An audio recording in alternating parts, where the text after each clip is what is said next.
አንደኛው ኩባንያ ነው። አሁን ደግሞ ወደ ሪል ስቴት ዘርፉ የራሱን ጉልህ አሻራ ለማስቀመጥ ሲመጣ ደግሞ ማይ የሚል ብቻ ጨምሮበት ማይ ቾይስ ሪል ስቴት ማለት የመጀመሪያ ፕሮጀክቱን ይዞ ቀርቧል ማለት ነው። ሙሉ ለሙሉ ተገንብቶ የተጠናቀቀ ቀጥታ መረከብ የሚችል ፕላስ ደግሞ 50% ድረስ የባንክ ብድር የተመቻቸለት በብዙሃኑ የሚወደድ አይነት ኦፈር ይዞ የቀረበው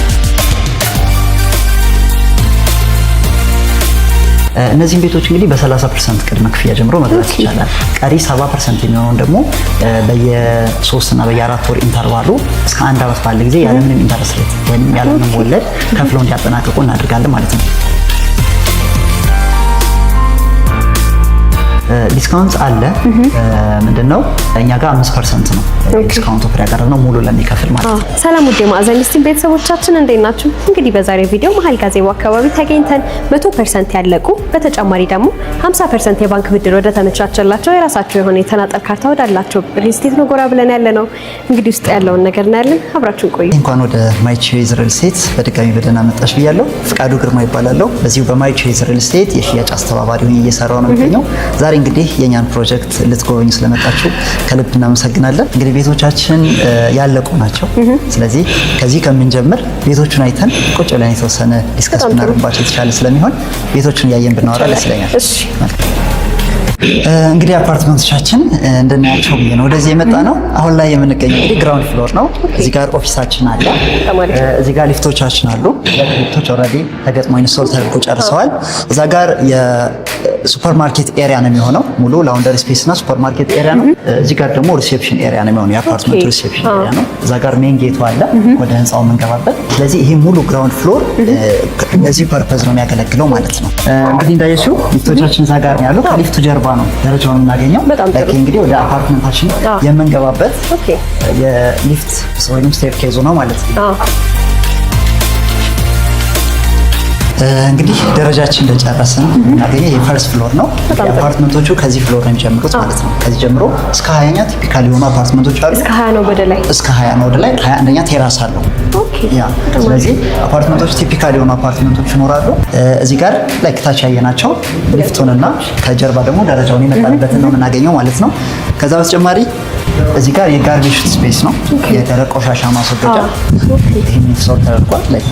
ምንም ስራ ለመጀመር ሬዲ የሆኑ ነገሮች ማለት ነው። በጣም ጥሩ። እንግዲህ ደስ የሚል ነገር ነው እያዩ ያሉት።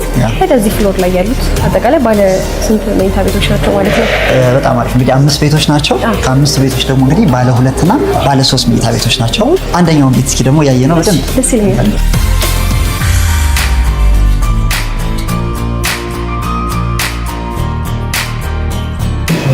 እንግዲህ አንደኛውን ቤት ላሳይሽ ብያለሁ። ከቤቶቻችን መካከል ይሄ ባለ 3 መኝታ ቤት 180 ካሬ ስፋት ያለው ነው። እንደምታየው እንግዲህ በሩን ኪንግ ስቲል ይላል። የብረት ዶር ነው። ሞይስቸሮችን ወይም የቅዝቃዜ መቋቋም ይችላል። ፕላስ ደግሞ ሳውንድ ፕሩፍ ነው። ፕላስ ከሴኩሪቲ አንጻርም ጠንካራ ነው ማለት ነው። ስለዚህ ይህንን በር እንደ ሜን ጌት ተጠቅመናል ማለት ነው። ስንዘጋው እንዳልኩሽ ሳውንድ ፕሩፍ ነው። ከውጭ ምንም አይነት ድምጾች አይረብሹንም ማለት ነው። እንግዲህ እዚህ ጋር እንደገባ የምናገኘው ሎቢ ነገር ነው የሚሆነው።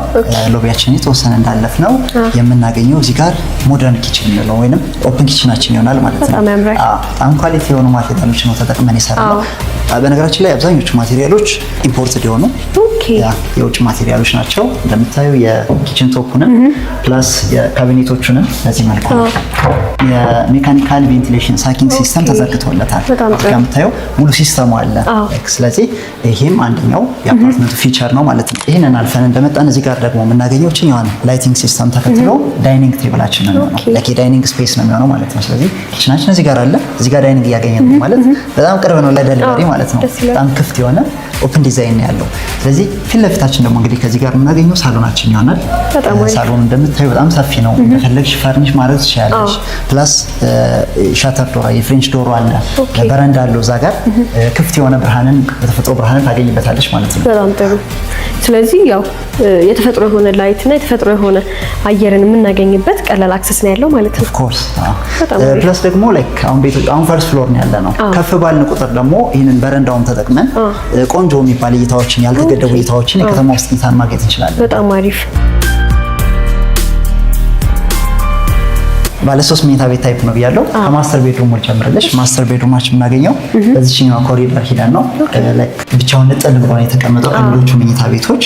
ስለዚህ ማስተሩ ራሱን የቻለ አቀማመጥ አለው።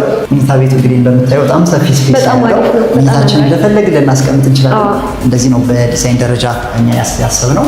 እዚህ ጋር እንደምታየው ካፖርዱ በጣም ሰፊውን ኤሪያ ይዞ ተገጥሟል። ስለዚህ አዲሽናል ካፖርድ መጨመር አይጠበቅብንም ማለት ነው። ከበቂ በላይ ይህንን ያክል ስፔስ አለን ማለት ነው። እቺኛውን ፓርት የተለያዩ ሸልፎችን አድርገን ለጫማ መደርደሪያ ምናምን እንደዛ አይነት ስፔስ ትሆናለች። ደን እዚህ ጋር ማስተር ባዝሩማችን እናገኛለን። ማስተር ባዝሩማችን ፉል ባዝ ነው። ደን እንግዲህ ይህ መኝታ ቤት ከባዝሩሙ በተጨማሪ ደግሞ ምን አለው? በረንዳ አለው። የራሱ የሆነ ሰፊ የሆነ በረንዳ አለው። ይህ በረንዳ ደግሞ ከሌላው ጋር ሼር ያደረገ የብቻው የራሱ በጣም ሳሎናችን ለብቻው ነው። በነገራችን ላይ 3ኛው ቤድሩምም አለው የራሱን ችሎ። አሁን ላይ ለሽያጭ ያቀረብናቸው በሴሚና በፉል ፊኒሽድ ነው። ኦኬ በሴሚ ፊኒሽድ ከሆነ ቀጥታ ዛሬውን መረከብ ይችላሉ አይደለ? ደን ፊኒሽንጋቸውን ቀጥታ መጀመር ይችላሉ። ፉል ፊኒሽድ ከሆነ ደግሞ በዚሁ ሌቭል ከ3 እስከ 6 ወር ባለ ጊዜ ሰጠውን ሰርተን የምናስረክባቸው ይሆናል ማለት ነው። ወደ ስንመጣ እንግዲህ ደግሞ ሌሎቹን መኝታ ቤቶች ነው የምናገኝበት። ቅድም እንዳልኩሽ ማስተሩ ንጥል ብሎ ራሱን ችሎ ነው ያለው። ደን እዚህ ጋር ደግሞ ሁለቱም 3 ቤድሩም ታይፕ ስለሆነ ሁለቱም መኝታ ቤቶች እዚህ ጋር የሰራተኛ ክፍል ወይንም ለስቶር አገልግሎት ነው ሰፋ ያለች ክላስ አለች። እቺ አዲሽናል ነች። ደን እዚህ ጋር አንደኛው መኝታ ቤት አለ፣ እዚህኛው ሌላኛው ሁለተኛው መኝታ ቤት አለ። እዚህ ጋር ደግሞ የላውንደሪ ስፔስ እና ኮመን ባዝሩም እናገኛለን። ስለዚህ እነዚህን ክፍሎች አንድ አካባቢ በአንድ ኮሪደር እናገኛቸዋለን። ማስተሩን ግን ጥር ብሎ ለብቻ አግኝተነዋል ማለት ነው። ደን አንደኛው መኝታ ቤት እንደ ቴስቲሞኒ ነው ይመስላል። ይህ እንግዲህ ሁለተኛው መኝታ ቤት ነው። ሰራው ስላየን እንደ ሁለተኛው መኝታ ቤት የምታሰብ ነው። ይህም ሰፊ የሆነ ስፔስ ነው ያለው። ፕላስ እንደምታዩ ካፖርዱም በዚህ ሌቭል የተገጠመና እንደ ማንበቢያ ቴብል አይነት ዲስክ ነገር አገልግሎት አዲሽናል ማለት ነው። በጣም አሪፍ ስፔስ አለችው ማለት ነው። ደን በረንዳ ቅድም የተናጠል ነው ያልሽ ነበረ። ሳሎን ላይ ለብቻ አይተናል፣ ማስተር ቤድሩም ላይ ለብቻ አይተናል። እዚህኛው ቤትም አለው ማለት ነው። ያ ይሄንን አየን። ደን 3ኛው መኝታ ቤት እዚህ ጋር አለ። ይሄም ራሱን የቻለ የተፈጥሮ ብርሃን አለው። ሰፊ ስፔስ ነው። ቁምሳጥኑም እዚሁ ተገጥሟል። ማለት ካስተዋል ሁሉ መኝታ ቤቶች ላይ ቁምሳጥኑ ተገጥሟል ፉል ፊኒሽ ሌቭል ሲሆን ማለት ነው። ስለዚህ ይሄንን ይመስላል። መስኮቱ አለ። በጣም አሪፍ ነው። በዛ ላይ ይሄ በፉል ፊኒሽድ ለሚፈልግ ነው ብለኸኛል። ሴሚ ፊኒሽድም ታስረክባላችሁ። እሱን ደግሞ እስቲ ያሳይ። በጣም አሪፍ እንዳልኩሽ ቅድም በሁለቱም ኦፕሽን ነው ለሽያጭ ያቀረብነው ነው። ፉል ሲሆን በዚሁ ሌቭል በዚሁ የፊኒሽንግ ማቴሪያል ሰርተን የምናስረክብ ይሆናል። ሴሚ ፊኒሽ ሲሆን ደግሞ የፊኒሽንግ ስራዎቹን ደንበኛው በራሱ የሚሰራቸው ስለሆኑ የምናስረክብበት ሌቭል የጋራ የሆኑ ስፔሶችን ጨርሰንለት ዘን ቤቱ ውስጥ ግን የተወሰነ ልዩነት አለው። ኤምኤስ ቤቱን እያየ ነው የተወሰነ እናውራ። በጣም አሪፍ እንግዲህ የሴሚ ፊኒሽ ሌቭል የምንላቸው ደግሞ በዚህ ሌቭል ነው። ነገር ግን የሚቀሩ የተወሰኑ ስራዎች ይኖራሉ። እዚህ ጋር እንግዲህ የአንደኛውን ቤት ሜን ጌታችን ነው የምናገኘው። ቅድም ያሳየሁሽ ማቴሪያል ይገጠማል እዚህ ላይ። የኮሪደር የጋራ የምንላቸው ነገሮች ግን ጨርሰን ነው ላይ ካሁን እዚህ ጋር ሴራሚክ ሰርተናል። ኮሪደር የሚቀረው የቤቱ ሴራሚክ ነው ሲሆን ነው ቤቱ ደን ሜን ጌት እንገጥማለን። ቻክ ነው የሚደረገው በዚህ ሌቭል ቻክ ተደርጎ ይሰጣል። ሊሾ በዚህ ሌቭል ተሰርቷል። ካቢኔት፣ የውስጥ በሮች እና የባኞ ቤት እቃዎች ምናምን ነው በደንበኛው የሚሰሩት ማለት ነው ሴራሚኩን ጨምሮ። ከዛ ውጭ ግን እኛ በዚሁ ሌቭል እናስረክባቸዋለን። እዚህ በዚህ ሌቭል ከሆነ ዛሬውኑ ተረክቦ ፊኒሺንጉን መጀመር ይችላል። ላይክ ደንበኛ እንደፈለገው አድርጎ መስራት ይችላል ማለት ነው። የፈለገውን የካቢኔት ታይፕ መጠቀም ይችላል። ለሳይሆን ይሄ የኦፕን ኪችን ሳቢ ነው አይደል? ክሎዝ ኪችን ለማድረግ ክፍት ሊሆንለት ይችላል ምናምን። ፕላስ የሚጠቀማቸው የከለር ኢቭን አሁን እኛ ቻክ አድርገን የምንሰጠው ደን ቀለም ታይፑ በራሱ ነው የሚሆንለት። የውስጥ በሮችን ምናምን በራሱ ታይፕ በራሱ ፍላጎት ያደርጋል ማለት ነው። በጣም ቆንጆ። ታዲያ ይህን ሁሉ ነገር አይቼ እኔ እስቲ ካምፓኒው ምን ይመስላል፣ ባክግራውንዱ ምንድን ነው፣ ከዚህ በፊት በምን አይነት የስራ ዘርፍ ላይ ነበር፣ አሁን ላይ ደግሞ ምን አዲስ ነገር ይዞ መጥቷል፣ እነዚህን ሁሉ ነገሮችንም ማወቅ ፈለኩኝ። በጣም አሪፍ። እንግዲህ ካምፓኒያችን ምን ይመስላል፣ ማን ነው፣ ምንድን ነው፣ በምን አይነት ዋጋ ነው ቤቶች ይዞ የቀረበው፣ የክፍያ ስርዓታቸውስ ምን ይመስላል የሚለው ደግሞ ሰፋ ባለ መልኩ ቁጭ ብለን ዲስከስ የምናደርግበት በጣም ደስ ይለኛል። በጣም ጥሩ። እንግዲህ ያው ያሏችሁን ቤቶች ቱር ለማድረግ ችያለሁ። በጣም ደስ የሚልና ለአይን የሚማረክ ቤቶችን ያየሁት። ይህን ሁሉ ነገር አይቼ ግን በጣም ብዙ ጥያቄዎች ፈጠረብኝ። አሁን ለምሳሌ ካምፓኒያችሁ ማን ነው፣ ባክግራውንድስ ምን ይመስላል የሚለውን ነገር እስቲ ንገረኝ። በጣም አሪፍ፣ በጣም ጥሩ ጥያቄ። ያው ምንድነው እንግዲህ መጀመሪያውንም ወደ ቤቶች የመጣ ነው ያለቁ ነገሮች ስለሆኑ አትሊስት የሚታይ ነገር ስለሆን እሱን አይተን ወደ ኔክስት ስቴፕ እናልፋለን ከሚለው አንፃር ነው። ስለዚህ ጥያቄው ግድና መሰረታዊ የሆነ ጥያቄ ነው ማለት ነው። ማይ ቾይስ ሪል ስቴት ማን ነው የሚለውን ስናይ ማይ ቾይስ ሪል ስቴት ከዚህ በፊት የሚታወቀው በሌሎች ቢዝነሶች ላይ ነው። ላለፉት 20 ምናምን ዓመታት በርስ ትሬዲንግ የሚባል ኮንስትራክሽን ማሽነሪ ማሽኖችን የሚያስመጣና የሚያከራይ ካምፓኒ ነው። ከዛ ኔክስት ሲቀጥል ደግሞ ምንድነው ቾይስ ውሃ፣ ምናልባት ካወቅሽው የቾይስ ውሃ አንደኛው እህት ኩባንያ ነው። አሁን ደግሞ ወደ ሪል ስቴት ዘርፉ የራሱን ጉልህ አሻራ ለማስቀመጥ ሲመጣ ደግሞ ማይ የሚል ብቻ ጨምሮበት ማይ ቾይስ ሪል ስቴት በማለት የመጀመሪያ ፕሮጀክቱን ይዞ ቀርቧል ማለት ነው። እንደ መጀመሪያ ፕሮጀክት ግን ይሄኛው ምንድነው ልክ እንዳየነው ሙሉ ለሙሉ ተገንብቶ የተጠናቀቀ ቀጥታ መረከብ የሚችል ፕላስ ደግሞ 50% ድረስ የባንክ ብድር የተመቻቸለት ምናልባት ካምፓኒው እንደ መጀመሪያ ራሱን ለማስተዋወቅ የሆነ ነገር የሆነ ኦፈር ይዞ ሲቀር በብዙሃኑ የሚወደድ አይነት ኦፈር ነው ይዞ የቀረበው። ላይክ አልቋል እያልኩሽ ነው፣ የሚታይ ነገር ነው። የተናጠል ካርታቸው ሬዲ ናቸው። 50% የባንክ ብድር ተመቻችቶለታል። ፕላስ ደግሞ ቀጥታ መረከብ ይቻላልና ይህንን ኦፈር ይዞ እንደ መጀመሪያ ራሱን ለማስተዋወቅ እንግዲህ ወደዚህ ወደ ሪል ስቴት ዘርፉ ብቅ ብሏል ማለት ነው። በጣም አሪፍ። ታዲያ አሁን ላይ ምን አይነት አዲስ ነገር ነው ይዛችሁ የቀረባችሁት? ምንስ ነገር አለው? አሚኒቲዎቹ ሊሆኑ ይችላሉ፣ ቦታዎቻቸው፣ ለምን ይሄን ቦታ መረጣችሁ የሚለውን ነገር እስቲ ንገረኝ። በጣም ጥሩ ጥያቄ። የሚገኝበት ሎኬሽን ይሄ ቦሌ ደንበል የተወሰነ ወደ ጋዜቦ አደባባይ አካባቢ እንደመጣን መስቀል ፍሎር ጋዜቦ ምንለው ኤሪያ ነው ማለት ነው። በጣም ቅርብ የሆነ ሎኬሽን ነው።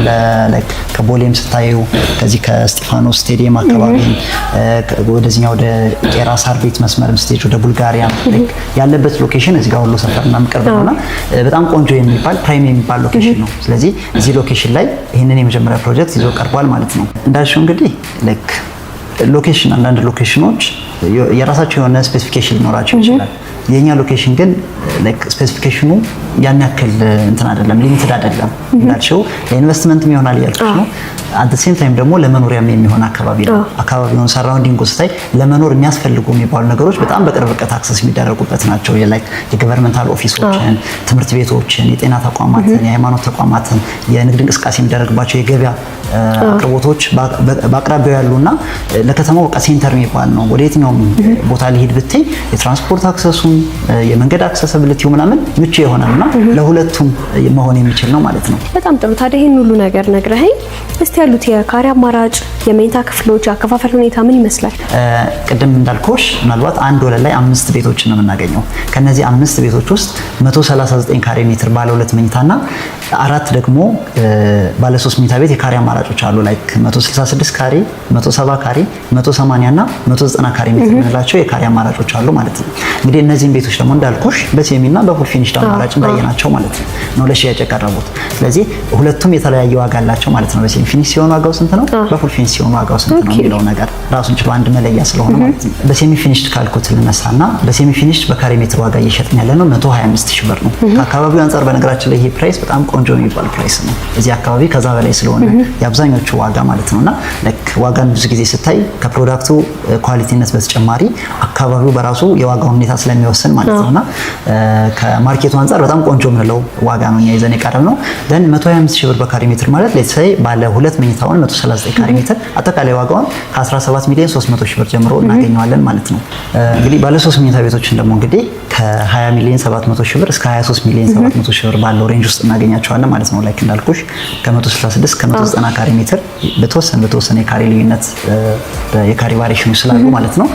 እነዚህን ቤቶች እንግዲህ በ30% ቅድመ ክፍያ ጀምሮ መግዛት ይቻላል። ላይክ እንደ አድቫንስ ፔመንት 30% ነው። ሌትስ ሴይ ባለ 2 መኝታው 17 ሚሊዮን 300 ሺህ ብር ነው። እሱን 30% ወደ 5 ሚሊዮን 200 ሺህ ብር አካባቢ ቅድመ ክፍያ ከፍለው ቤቱን መግዛት ይችላሉ። ቀሪ 70% የሚሆነውን ደግሞ በየ3 እና በየ4 ወር ኢንተርቫሉ እስከ 1 ዓመት ባለ ጊዜ ያለምንም ኢንተረስት ሬት ወይንም ያለምንም ወለድ ከፍለው እንዲያጠናቅቁ እናደርጋለን ማለት ነው። ይሄኛው ከካምፓኒው ጋር በሚኖራቸው አግሪመንት የሚሰጣቸው ኦፈር ነው። ሌላኛው ምንድነው 50% ድረስ ደግሞ የባንክ ብድር እያልኩሽ ነበር ቅድም። ያለቁ እንደመሆናቸው ዶክመንቶቹ የተሟሉ እንደመሆናቸው ከአቢሲኒያ ባንክ ጋር እኛ የጨረስነው የባንክ ስምምነት አለ። ስለዚህ 50% የሚሆነውን የባንክ ብድር አመቻችተንላቸው መግዛት ይችላሉ ማለት ነው። ያ ማለት ምን ማለት ነው? 30% ዛሬ ከፈሉ 20% እስከ 3 ወር ባለው ጊዜ ይከፍሉና ደን ቀሪ 50% ግን ከ5 እስከ 15 ዓመት ረጅም ጊዜ የብድር አማራጭ ተጠቅመው መግዛት የሚችሉበት ሁኔታ አለ ማለት ነው። ፉል ፊኒሽድ ሲሆን ደግሞ እንግዲህ ባየነው ማቴሪያል ፊኒሽንጉ ተሰርቶ በዚሁ ሌቭል ነው የሚረከቡት ማለት ነው። ያ ሲሆን ደግሞ በካሬ ሜትር 160 ሺህ ብር ነው የሚሆነው። ከዛ ውጭ ግን አከፋፈሉም ከ30% ቅድመ ክፍያ ጀምሮ ነው ይሄንን መክፈል የሚችሉት። ደን ዴሊቨሪው ደግሞ አሁን ሴሚ ፊኒሽ ሲሆን ዛሬ ነበር የሚረከቡት ፊኒሽንጉም ዛሬ ቀጥታ ገብተው መስራት ስለሚችሉ። ፉል ፊኒሽ ሲሆን ግን ምንድነው እኛ ሁሉንም አሁን ላይ በሴሚ ፊኒሽ ሌቭል ነው ጥንቅቅ አድርገን ጨርሰን ለሽያጭ አቀረብናቸው። ስለዚህ ፊኒሽንግ እንዲሰራላችሁ የሚፈልጉ ከሆነ በሳምፕላችን መሰረት ከ3 እስከ 6 ወር ባለ ጊዜ ሰጠውን ሰርተን የምናስረክባቸው ይሆናል ማለት ነው። ስለዚህ አከፋፈሉ ሁኔታው ተመሳሳይ ነው ብዬሻለሁ። 30% ቅድመ ክፍያ ይከፍላሉ። ቀሪ 70%ን በአንድ ዓመት መክፈል ይችላሉ። አዘርዋይስ ደግሞ 50% የባንክ ብድሩንም እዚሁ ፉል ፊኒሽድ ኦፕሽኑ ላይ መጠቀም ይችላሉ ማለት ነው። ስለዚህ በዚህ ሌቭል ነው እየሸጥን ያለ ነው ማለት ነው። በጣም ጥሩ። ስለዚህ ሴሚ ፊኒሽድም ፉል ፊኒሽድም ሁለቱም ቅድመ ክፍያቸው 30% ነው ማለት ነው። በጣም ቆንጆ። እንግዲህ ይህን ሁሉ ነገር ብለኸኛል። ታዲያ ዲስካውንት አላችሁ? ዲስካውንት አለ። ምንድነው እኛ ጋር 5% ነው ዲስካውንት ኦፈር ያቀረብነው ሙሉ ለሚከፍል ማለት ነው። ስለዚህ ከቶታል ዋጋው ላይ 5% ቅናሽ እስከ 1 ሚሊዮን ብር የሚደርሱ ቅናሾችን ማግኘት ይቻላል ማለት ነው። ምናልባት እዚህ ሀገርም ላሉ ሊሆን ይችላል ወይ ከሀገር ውጭ ላሉት ደንበኞቻችን እንዴት ነው ከእናንተ ቤት መግዛት የሚችሉት? በጣም ጥሩ ጥያቄ። እንግዲህ ምንድነው ልክ ቪዲዮ ስር ባስቀመጥንላቸው ስልክ ቁጥር ባሉበት ሆነው ዋትስአፕ ሊሆን ይችላል፣ ቴሌግራም ቀጥታ መደወል ይችላሉ። ባሉበት ሆነው መረጃዎች ማግኘት ይችላሉ።